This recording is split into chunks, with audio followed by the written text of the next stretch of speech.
Hello friends, मैं स्वप्निल देगे स्वागत करता हूं आप सभी का हमारे इस यूट्यूब चैनल वीआर आईएसओ में। और दोस्तों, आज हम बात करने वाले हैं आईएसओ आईसी 27001 की। लेकिन आज हम जिस स्टैंडर्ड की बात करने वाले हैं वो स्टैंडर्ड 2013 ना होकर बल्कि उसका नया वर्जन, उसका रिवाइज्ड एडिशन 2022 है। मतलब आज हम बात करेंगे 27001 2022 की। आज हम बात करने जा रहे हैं आईएसएमएस के इस स्टैंडर्ड में जो नए चेंजेस हुए हैं, जो चेंजेस इसमें आए हैं उनको हम समझेंगे। इसमें क्या कारण हुआ कि ये चेंज किया गया, इस स्टैंडर्ड को रिवाइज किया गया, इस स्टैंडर्ड को रिवाइज करने का रीजन क्या है, हम उस रीजन की बात करेंगे, उस कारण की बात करेंगे। और हम समझेंगे कि बेसिकली ये जो चेंजेस हुए हैं ये क्या है और उनको थोड़ा सा डिटेल में हम समझने की कोशिश करेंगे। ठीक, तो कहने का मतलब ये है कि आज हम बात करने वाले हैं इस रिवाइज स्टैंडर्ड आईएसओ 27001 2022 की। इसको आज हम समझेंगे, इसको आज हम समझने की कोशिश करेंगे। तो चलिए वीडियो को शुरू करते हैं। तो देखिए दोस्तों, सबसे पहले तो हमें यह समझना होगा कि स्टैंडर्ड को रिवाइज क्यों किया गया। व्हाई दिस रिवीजन, ये रिवीजन क्यों किया गया, ये रिवाइज क्यों हुआ। सबसे पहले इसको समझना होगा कि क्यों 27001 2022 आया। तो देखिए दोस्तों, अगर आपको याद हो पिछले साल यानी 2022 के फेब में आईएसओ 27002 ये रिवाइज हुआ था। इसका नया एडिशन आया था आईएसओ 27002 2022 के नाम से। ये स्टैंडर्ड चेंज हो गया था, ये स्टैंडर्ड रिवाइज हो गया था। और ये स्टैंडर्ड जो है ये सिक्योरिटी कंट्रोल से जुड़ा हुआ स्टैंडर्ड है। सिक्योरिटी कंट्रोल इसमें बताए गए हैं, इस सिक्योरिटी कंट्रोल का ये स्टैंडर्ड है। और ये जो स्टैंडर्ड है ये कहीं ना कहीं एक सपोर्टिंग स्टैंडर्ड है आईएसओ 27001 का। अब ऑब्वियसली जब इस स्टैंडर्ड में रिवीजन हुआ है, इस स्टैंडर्ड में चेंजेस हुए हैं, ये स्टैंडर्ड का नया एडिशन, नया वर्जन आ चुका है, तो बाय डिफॉल्ट ही इस स्टैंडर्ड में चेंजेस आना जरूरी था, आना ही थे, ये होना ही था। और अगर आप जानना चाहें तो इस स्टैंडर्ड को लेकर हमने एक वीडियो बनाया है जो आपको आई बटन में मिल जाएगा। आप आई बटन में उस वीडियो को देख सकते हैं। और उस वीडियो में भी हमने ये बात कही थी कि अब बहुत ही जल्दी आईएसओ 27001 जो है वो भी रिवाइज होकर आ जाएगा। और वही हुआ। अब क्योंकि फरवरी 2022 में ये स्टैंडर्ड चेंज हो चुका था और ये स्टैंडर्ड 27001 का एक सपोर्टिंग स्टैंडर्ड है, तो ऑब्वियसली 27001 को रिवाइज होना था और वो रिवाइज हो गया। क्यों, किस तरह से इसका सपोर्टिंग स्टैंडर्ड है ये। आईएसओ 27002 जो है वो बेसिकली सिक्योरिटी कंट्रोल्स की बात करता है। और यही सिक्योरिटी कंट्रोल्स 27001 में एनेक्सर ए में आपको देखने को मिलते हैं। एनेक्सर ए जो है उसमें इन्हीं सिक्योरिटी कंट्रोल्स की बात कही गई है और ये आईएसओ 27001 में है, एनेक्सर ए। तो जब ये चेंज हुआ तो इसको चेंज होना जरूरी था, ये चेंज होना ही था और इस वजह से ये चेंज हो गया। तो मेन रीजन ये था क्योंकि आईएसओ की एक खासियत है, आईएसओ का एक रूल है। खासियत क्या है, आईएसओ हर 5 साल बाद, एवरी 5 ईयर, हर 5 साल बाद अपने स्टैंडर्ड्स को रिवाइज करता है, रिव्यू करता है। सॉरी, आईएसओ अपने स्टैंडर्ड को रिव्यू करता है हर 5 साल के बाद। अब ये वाला जो स्टैंडर्ड था 27002, जो आईएसओ 27002 था वो पहले था 2013 का वर्जन और आफ्टर 5 ईयर्स यानी 2018 में इसका रिव्यू होना था। अब जब ये रिव्यू होता है तो इस रिव्यू मीटिंग में बड़े बड़े कंसल्टेंट, बड़े बड़े ऑडिटर, बड़े बड़े ट्रेनर्स, बड़ी बड़ी कंपनियों के मालिक, ये लोग बैठते हैं और एक रिव्यू मीटिंग जब होती है तो उसमें ये लोग तय करते हैं कि क्या किसी स्टैंडर्ड को चेंज करने की जरूरत है, क्या उस स्टैंडर्ड को रिवाइज करने की जरूरत है या उसको एज इट इज ही रहने दिया जा सकता है, क्या कुछ ऐसी चीजें बदली हैं जिनकी वजह से स्टैंडर्ड को रिवाइज करना चाहिए। तो अगर उन्हें ऐसा महसूस होता है कि रिवाइज किया जाना चाहिए तो वो रिवाइज करने के लिए सजेशन देते हैं और उसको रिवाइज करने की प्रोसेस शुरू हो जाती है। तो जब 2018 में इस स्टैंडर्ड की रिव्यू मीटिंग चल रही थी तो ये डिसाइड हुआ कि इसे रिवाइज किया जाए और जब इसकी प्रोसेस चल रही थी इसको रिवाइज करने की, तो होते होते 2022 फरवरी तक इसकी प्रोसेस चली और ये रिवाइज होके पब्लिश हो गया फरवरी 2022 में। तो ISO 27002 2022 हो गया। अब क्योंकि ये इसका सपोर्टिंग स्टैंडर्ड है, इसलिए ऑब्वियसली इसमें भी रिवीजन होना था और वो रिवीजन हो गया। अब हम बात करेंगे कि वो रिवीजन जो हुआ और उसमें क्या चेंजेस आए, क्या चीजें नहीं जुड़ी, क्या चीजें एज इट इज रखी गई, थोड़ा सा उसको समझेंगे। स्पेशली हम फोकस करेंगे क्या चीजें नहीं जुड़ी, ठीक, हम उस चीज को समझेंगे। तो अब हम बात करते हैं क्या इसमें जुड़ा है, क्या नई चीजें आ गई हैं। तो देखिए दोस्तों, क्या चेंजेस हुए हैं या क्या रिवीजन हुआ है, क्या रिवाइज हुआ है, उसकी बात करते हैं। तो देखिए, सबसे पहली जो चीज चेंज हुई है वो इसका नाम बदला है। इसका नेम जो है वो चेंज हो गया है। इसका नेम पहले जो था वो था इंफॉर्मेशन टेक्नोलॉजी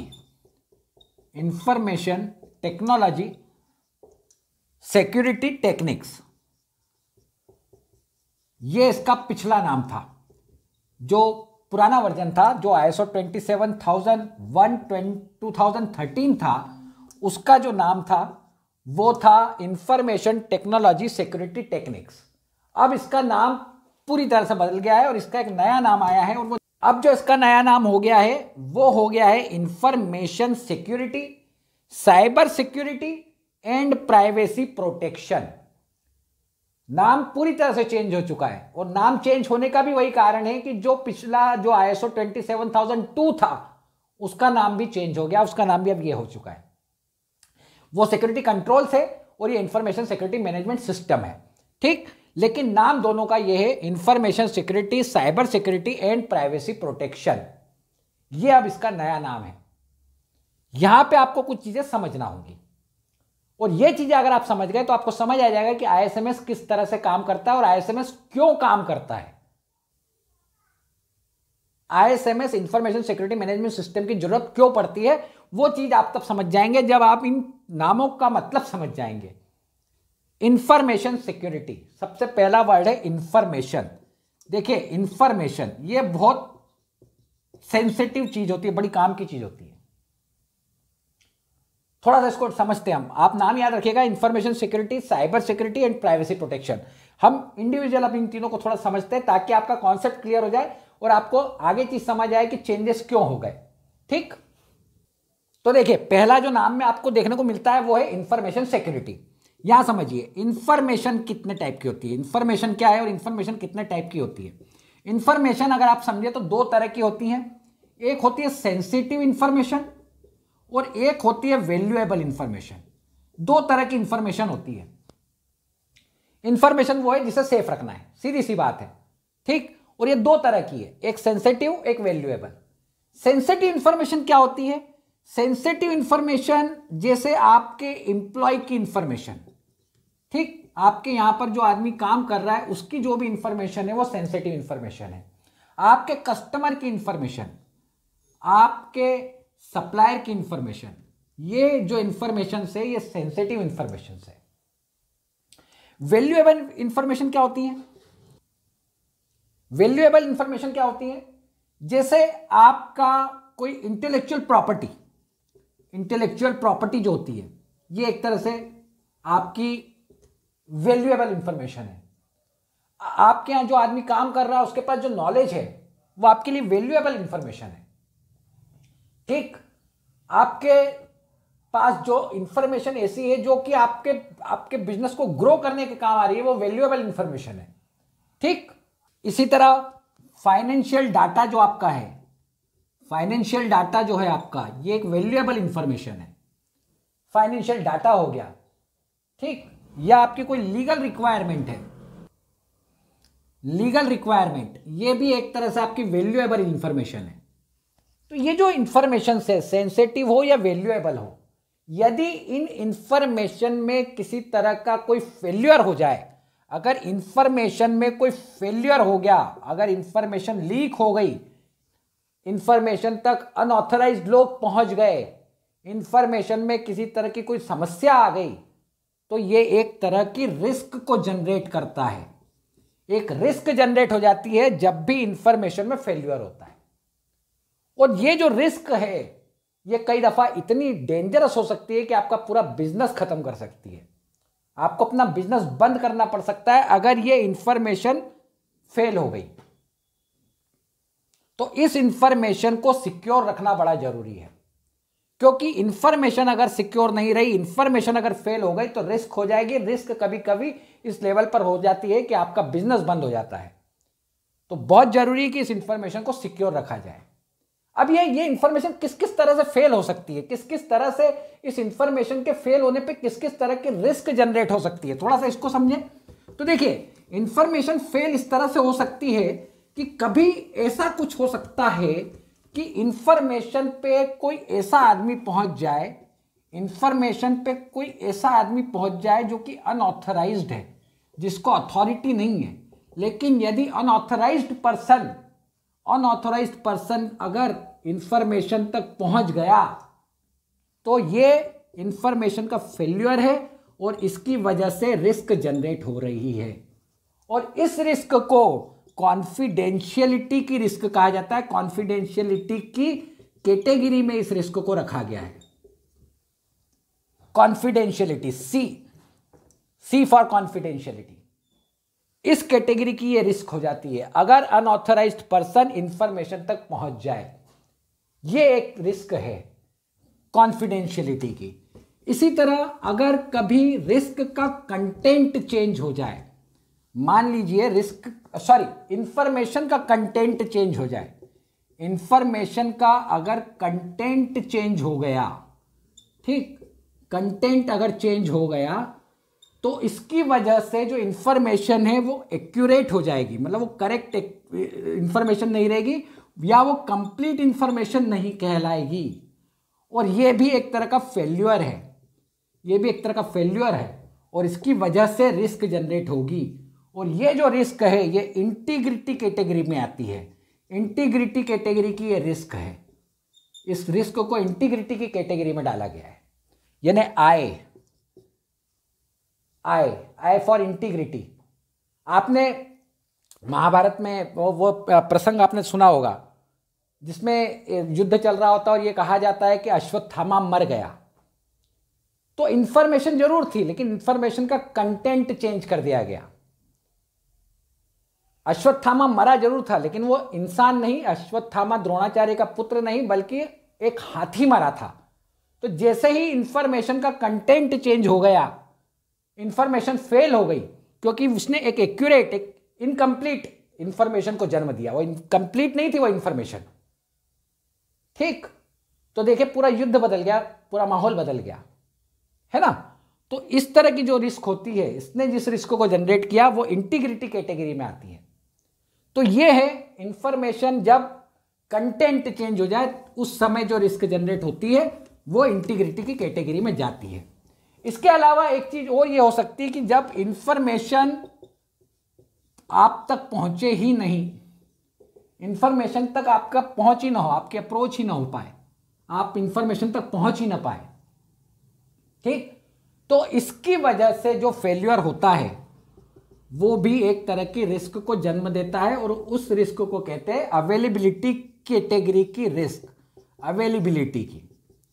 अवेलेबिलिटी कैटेगरी वाली ये रिस्क होती है ए। तो बेसिकली जब भी इंफॉर्मेशन में फेल्यूर होगा तो वो रिस्क को जन्म देगी और उस रिस्क को 3 कैटेगरी में डाला गया है, CIA, कॉन्फिडेंशियलिटी, इंटेग्रिटी और अवेलेबिलिटी की रिस्क। मैसेज आपने किया, मैसेज आया ही नहीं, आपने व्हाट्सएप किया, व्हाट्सएप पहुंचा ही नहीं, आपने मेल किया, मेल पहुंचा ही नहीं, इंफॉर्मेशन तक पहुंच ही नहीं हो सकी, तो ये जो फेल्यूर हो गया उसने अवेलेबिलिटी की रिस्क को जन्म दे दिया। तो ये 3 तरह की रिस्क है इंफॉर्मेशन में, इंफॉर्मेशन को लेकर, और इस रिस्क को रोकना है, इस रिस्क को रिड्यूस करना है, इस रिस्क को मिटिगेट करना है। और ये जो काम करता है, ये काम करता है ISMS, information security management system. ISMS क्या करता है? ISMS रिस्क को रिड्यूस करता है या उसको मिटिगेट करता है। तो बेसिकली आईएसएमएस क्या है? आईएसएमएस एक रिस्क मैनेजमेंट टूल है, एक रिस्क मैनेजमेंट टूल है ये ISMS. Information security management system is a risk management tool. जब भी इंफॉर्मेशन पे किसी तरह की कोई रिस्क होगी, उसको रिड्यूस करना, उसको मिटिगेट करना, इसका काम आईएसएमएस करता है। तो अभी हमने बात करी इंफॉर्मेशन सिक्योरिटी की, अभी आईएसएमएस का यहां पे काम खत्म नहीं हुआ है, पर बेसिकली आईएसएमएस का ये आईएसएमएस जो है वो एक मैनेजमेंट टूल है, रिस्क मैनेजमेंट टूल है। अभी हमने बात करी इंफॉर्मेशन सिक्योरिटी की, अब हम बात करेंगे साइबर सिक्योरिटी की। आगे अगर आप इसका नाम पढ़े तो information security, cyber security. Cyber का मतलब क्या है? साइबर एक तरह से एक एडजेक्टिव है। आप जब भी बात करते हैं साइबर की या कहीं भी साइबर वर्ड आता है तो हमारे दिमाग में कुछ शब्द आ जाते हैं, कुछ चीजें आ जाती है, जैसे कंप्यूटर, हमारे दिमाग में आ जाता है आईटी, हमारे दिमाग में आ जाता है वर्चुअल रियलिटी, है ना।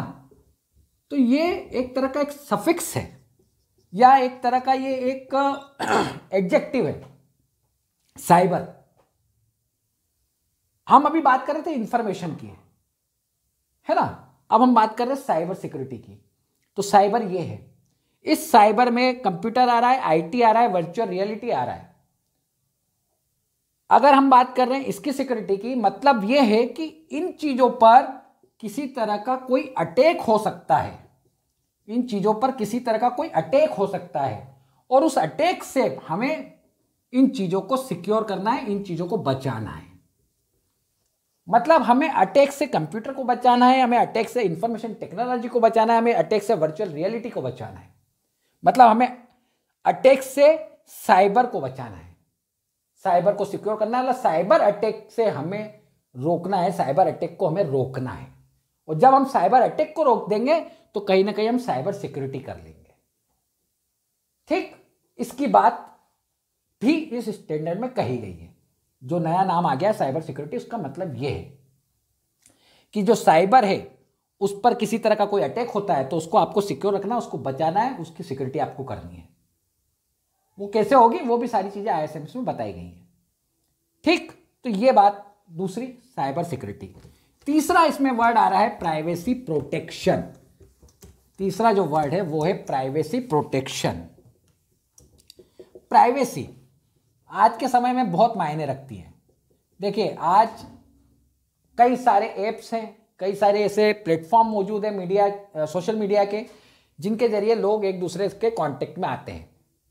दो लोग आपस में कुछ बातें करते हैं, वो उनका पर्सनल मैटर होता है, लेकिन वो जो बातें कर रहे हैं वो किसी एक प्लेटफॉर्म के जरिए कर रहे हैं। जैसे अगर हम एग्जांपल के तौर पे लेके, जैसे व्हाट्सएप, सबसे शानदार एग्जांपल। एक पर्सन यहां बैठा है, एक पर्सन यहां बैठा है, दोनों व्हाट्सएप के थ्रू बात कर रहे हैं।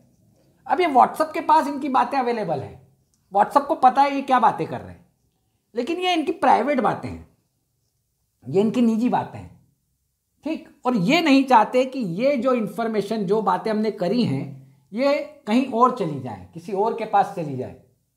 तो अगर ऐसा होता है कि इनकी ये बातें कहीं लीक हो जाती, किसी और को पता चल जाती हैं, तो क्या इनकी प्राइवेसी सिक्योर रही? क्या इनकी प्राइवेसी प्रोटेक्ट है? नहीं।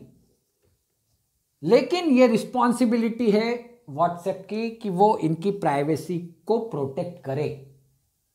और ये काम ये कैसे करेगा, इसके बारे में भी आईएसएमएस में बताया गया है।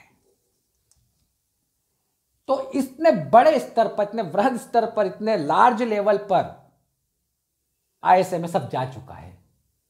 ISMS information security management system, इसका जो नया नाम आ चुका है information security, cyber security and privacy protection, वो खुद अपने आप में काफी चीजें बता देता है। तो ये तो बात हुई इसके नाम की, जो इसका नाम बदला है उसकी बात हुई। अब हम बात करते हैं इसमें जो क्लॉजेज में थोड़े बहुत चेंजेस हुए हैं, या जो क्लॉजेज में कुछ चीजें ऐड हुई हैं, बेसिकली चीजें ऐड हुई हैं, हम उनको देख लेते हैं फटाफट, तो आपको पता चल जाएगा कि इस पूरे स्टैंडर्ड में क्या चेंज हुआ है।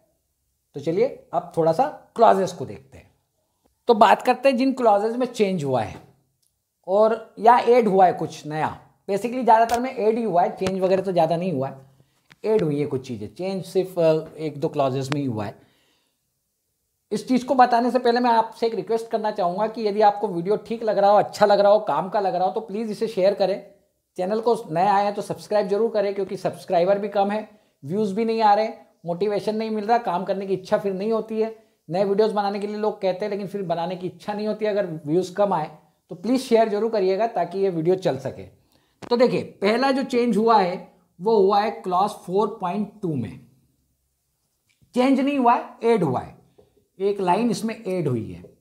ठीक, इसमें ये क्लॉज है इंटरेस्टेड पार्टी से जुड़ा हुआ, इंटरेस्टेड पार्टीज और उनकी रिक्वायरमेंट एंड देयर रिक्वायरमेंट।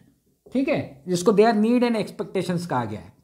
ठीक, तो ये क्लॉज है और इस क्लॉज में ये कहा गया था कि आपको पहले तो अपनी इंटरेस्टेड पार्टीज पता करनी है, फिर उनकी जो रिक्वायरमेंट है वो पता करनी है। अब जो नई चीज ऐड हो गई है वो ये हुई है कि इसमें से अब आपको ये देखना है कि इसमें से कौन सी रिक्वायरमेंट आईएसएमएस से जुड़ी हुई है। आईएसएमएस से जुड़ी हुई जो भी रिक्वायरमेंट है उनको आपको पता लगाना है। ठीक, आईएसएमएस से जुड़ी हुई कौन सी रिक्वायरमेंट है ये आपको पता लगानी है। ये एक नया इसमें एडिशन हो चुका है, इसमें नई चीज ऐड हो गई है। तो पहला जो क्लॉज है जिसमें कुछ नया आया है वो ये है। इसके बाद अगला जो क्लॉज है, अगला जो क्लॉज है वो है 4.4। इसका नाम है information security management system, ISMS. ठीक, इस क्लॉज का जो टॉपिक है वो यही है, ISMS, information security management system. ये कहता है, इसमें भी एक नई चीज, एक नई लाइन ऐड हुई है और वो ये कहा गया है कि जो भी प्रोसेस ऑर्गेनाइजेशन की हैं आईएसएमएस को लेकर, उनको ऑर्गेनाइजेशन आइडेंटिफाई करे। जितनी भी प्रोसेसेस है ना, एचआर की है, परचेस की है, जो भी है, XYZ जितनी भी प्रोसेसेस है उनको आइडेंटिफाई किया जाए और उनके बीच में जो भी इंटरेक्शन है, प्रोसेस इंटरेक्शन जो है वो तैयार किया जाए। प्रोसेस इंटरेक्शन की बात हुई है, ये एक नई चीज आई है आईएसएमएस में। प्रोसेस पता करना है पहले तो, कितनी तरह की प्रोसेस हो रही है आपके यहां पर और उनका आपस में क्या कनेक्शन है। तो प्रोसेस इंटरेक्शन का एक तरह से आपको चार्ट बनाना है, प्रोसेस इंटरेक्शन आपको बतानी है। ये एक नई चीज ऐड हुई है। ठीक, इसके बाद अगला जो चेंज हुआ है वो हुआ है क्लॉज 6.3 में। ये बेसिकली एक नया क्लॉज आ गया है, क्लॉज 6.3। और ये क्लॉज नया आया है, ये नया जुड़ चुका है, नया आया है और इसमें कहा गया है प्लानिंग ऑफ चेंज। इसका मतलब यह है कि यहां पर ये कह रहे हैं कि जब भी आप आईएसएमएस में किसी भी तरह का कोई चेंज महसूस करते हैं, महसूस कर रहे हैं, अभी आपको अगर ऐसा लग रहा है कि आपको आईएसएमएस में किसी तरह का कोई चेंज करने की जरूरत है, तो उसको एक प्लानिंग के साथ आपको इंप्लीमेंट करना है। एक प्लानिंग के साथ, एक प्लान मैनर में आपको उसको इंप्लीमेंट करना, उसको लागू करना है। इसका मतलब ये है कि आप पहले तो देखिए कि इस चेंज से क्या कोई रिस्क जनरेट हो रही है, क्या ये जो प्लान चेंज है इसकी वजह से कोई रिस्क आ सकती है किसी तरह की, उस रिस्क को पता करिए। आप ये देखिए कि ये किस डिपार्टमेंट से जुड़ा हुआ चेंज है, उस डिपार्टमेंट में जो कंसर्न लोग हैं उनको आप इसके बारे में बताइए। फिर हर चीज का एनालिसिस करने के बाद, हर चीज को समझने के बाद, हर जुड़े हुए व्यक्ति, हर जुड़े हुए डिपार्टमेंट को उसके बारे में अवगत कराने के बाद आप उस प्लान को इंप्लीमेंट करिए, उस चेंज को इंप्लीमेंट करिए। ऐसे ही नहीं कि किसी दिन लगा कि चेंज करने की जरूरत है और आपने चेंज कर दिया, ऐसा नहीं होगा। एक प्लान मैनर में आपको हर चीज को करना है। इसकी बात इस क्लॉज में कही गई है, ये नया क्लॉज आया है। इसके बाद क्लॉज 7.4 जो कि कम्युनिकेशन वाला क्लॉज है, इसमें एक चेंज ये हुआ है कि इसमें पहले जो एक पॉइंट था जिसमें था हु कम्युनिकेट, ये हटा दिया गया है, इसको हटा दिया गया है और इसकी जगह ऐड कर दिया गया है हाउ टू कम्युनिकेट। मतलब जो पहले था कि कौन कम्युनिकेट करेगा, उस चीज को हटाकर अब वहां पर आ गया है हाउ टू कम्युनिकेट, मतलब कैसे कम्युनिकेट करेंगे। ये चीज वहां आ गई है, ये एक नया चेंज हुआ है। ठीक, 7.4 में। इसके बाद अगला चेंज हुआ है क्लॉज 8.1 में। तो ये चेंज है क्लॉज 8.1 में, operational planning and control. Add हुई है चीजें, कुछ चीजें ऐड हो गई हैं। जैसे ये कह रहा है, इसमें जो चीज़ें ऐड हुई है उसमें ये कहा गया है कि आपको अपनी ऑर्गेनाइजेशन में जो प्रोसेस है उनके क्राइटेरिया सेट करना है। क्राइटेरिया आपको सेट करना है, ठीक। क्राइटेरिया सेट करिए, ओके। जैसे आप मान लीजिए आप अपने घर में कोई मान लीजिए प्रोसेस कर रहे हैं खाना बनाने की, तो आप उसमें कोई क्राइटेरिया सेट करते हैं ना कि इसमें इतना तेल डलेगा, इतना नमक डलेगा, इतनी मिर्ची डलेगी, इतनी हल्दी डलेगी, है ना। तो एक क्राइटेरिया है उस प्रोसेस का, इतनी आंच पर उसे सेका जाएगा। तो आपको प्रोसेस का क्राइटेरिया सेट करना है। उसके बाद उसे चेक करने का सिस्टम तैयार करना है कि आप उसको चेक कैसे करेंगे कि जो क्राइटेरिया आपने सेट किया है उसी पे काम चल रहा है या नहीं चल रहा है। उसको चेक करने का सिस्टम डेवलप करना है, ठीक। और इसके अलावा जो तीसरी चीज है जो एक और कही गई है वो ये कही गई है कि अगर कोई आउटसोर्सिंग करवा रहे हैं, आप आउटसोर्सिंग करवा रहे हैं, कुछ प्रोसेस आउटसोर्स करा रहे हैं, तो उसको भी आप कैसे चेक करेंगे, उसका आपको एक सिस्टम देखना होगा, एक सिस्टम तैयार करना होगा कि वो ISMS के अकॉर्डिंग सही है या नहीं। इसको चेक करने का आपको एक सिस्टम डेवलप करना होगा कि जो भी आउटसोर्सिंग आप करा रहे हैं, मान लीजिए आपने कोई सॉफ्टवेयर बाहर से बनवाया, ठीक, या आपने कुछ भी चीज आप अगर आउटसोर्स करवा रहे हैं, कोई भी प्रोसेस आप आउटसोर्स करा रहे हैं या कुछ चीज आप बाहर से मंगवा रहे हैं, तो उसको चेक करें कि वो ISMS के अकॉर्डिंग सही है या नहीं है। ये बात इस क्लॉज में कही गई है, ये चीजें इसमें ऐड हो गई हैं, ओके। इसके बाद अगला जो चेंज हुआ है वो क्लॉज 9.2 और 9.3 में हुआ है, जो इंटरनल ऑडिट और MRM से जुड़े हुए हैं। बेसिकली उसमें आउटपुट वगैरह डाल दिए गए हैं। जो MRM का क्लॉज 9.3 में जो MRM का क्लॉज है उसमें एक आउटपुट ऐड कर दिया गया है, ये एक चेंज हुआ है। और इसके बाद क्लॉज जो 10 है उसका स्ट्रक्चर चेंज कर दिया गया है। जैसे पहले क्लॉज 10.1 जो था पहले, ठीक है, प्रीवियस ना, जो 2013 वाला था, उसमें क्या था, 10.1 में पहले non conformity and corrective action आता था, और 10.2 में आता था कंटिन्यूअल इंप्रूवमेंट। कंटिन्यूअल इंप्रूवमेंट ये पहले 2013 में ये सिस्टम था। 2022 में कर दिया गया है, 10.1 में आएगा पहले कंटिन्यूअल इंप्रूवमेंट, और उसके बाद 10.2 में non conformity and corrective action. ये चेंज हुआ है, ये बदलाव आया है, ये इसमें कर दिया गया है। मतलब इसका स्ट्रक्चर चेंज कर दिया है, स्ट्रक्चर जो है रिवर्स कर दिया बेसिकली। मतलब पहले आप नॉन कंफर्मिटी फाइंड आउट करते थे, फिर उस पर करेक्टिव एक्शन लेते थे, और फिर आप कंटिन्यूअल इंप्रूवमेंट करते थे। अब इन्होंने क्या किया कि आप पहले कंटिन्यूअल इंप्रूवमेंट करो, वो सारे सिस्टम करने के बाद 9.3 तक आपकी सारी चीजें हो गई। 9.3 तक आपकी जैसी सारी चीजें कंप्लीट हो गई, MRM वगैरह आपने कर दी, फिर आप नॉन कंफर्मिटी फाइंड आउट करो, करेक्टिव एक्शन लो, फिर कंटिन्यूअल इंप्रूवमेंट करो।